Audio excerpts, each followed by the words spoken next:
जो आपने कहा रवि जी कि जो हमारा एक सहकार और सरोकार बनता है आत्मा का, वो तो अपनी जगह है ही है, लेकिन ये बनता किससे है? ये तो बनने के बाद की घटना है। ये बनता किससे है? वो कौन है?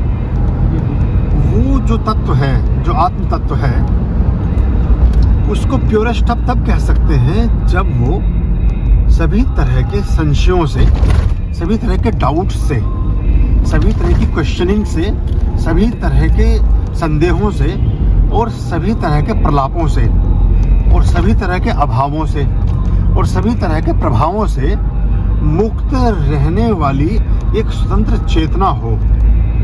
वरना हर विचार के साथ साथ हमारे अंदर बहुत सारे विचार उमगते हैं।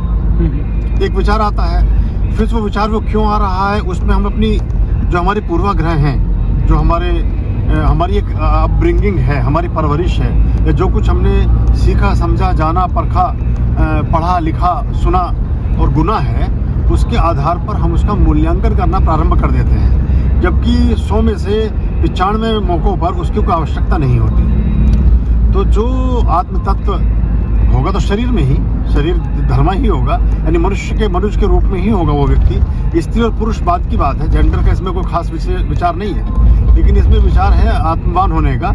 और वो आत्मा अगर शुद्ध और चैतन्य स्वरूपा है, तो जब वो ज़्यादा एनलाइटेंड होती जाती है, एक बिंदु पर केंद्रित होती जाती है, हर बात में ही किसी बात का अर्थ खोजते रहना एक व्याधि है, बीमारी है मानसिक रूप से।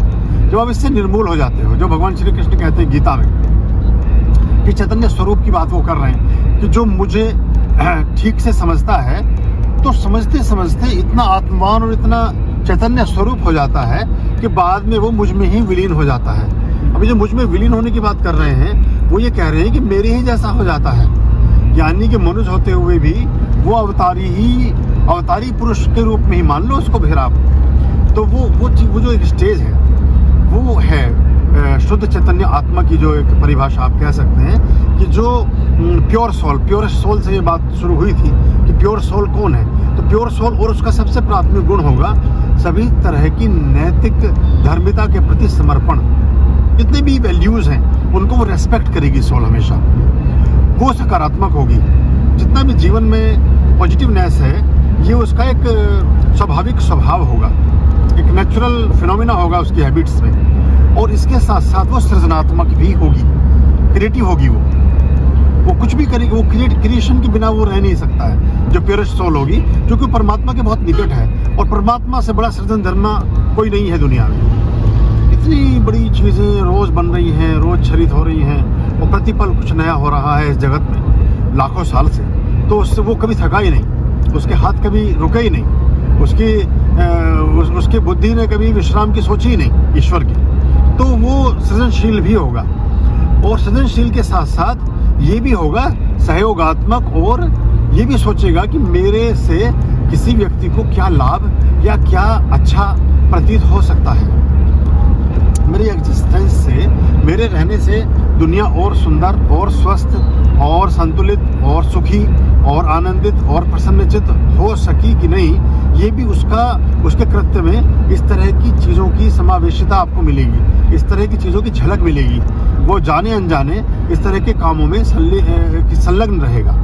और जो नहीं होगा प्योरेस्ट सोल, उसके सारे कृत्य, सारी विचारधाराएं, सारे कार्यकलाप, सारी आदतें, सारे जीवनचर्या, सारी दिनचर्या, सारा व्यवहार, सारी वाणी, सारे उसके वोकैबुलरी, शब्दकोश, इसके सर्वथा विपरीत हो जाएगा, एकदम इसके उल्टा हो जाएगा। वो विध्वंसक होगा, वो तोड़फोड़ में बिलीव करेगा, वो किसी को बनाते देख करके थोड़ा सा ईर्ष्या का भाव लाएगा, वो दुनिया को सुखी देख करके दुखी अनुभव करेगा, वो हर आदमी पर डाउट करके चलेगा, हर किसी में संदेह को रोपेगा, हर समय फ्रस्ट्रेटेड रहेगा, हर जगह सोचेगा इसमें मेरा क्या लाभ है। और किसी भी आदमी को कोई भी काम करने से पहले सोचेगा कि मुझे इसमें क्या शेयर मिलेगा, मेरे इसमें क्या बेनिफिट हो सकता है, मैं कुछ लाभ प्राप्त कर पाऊंगा कि नहीं।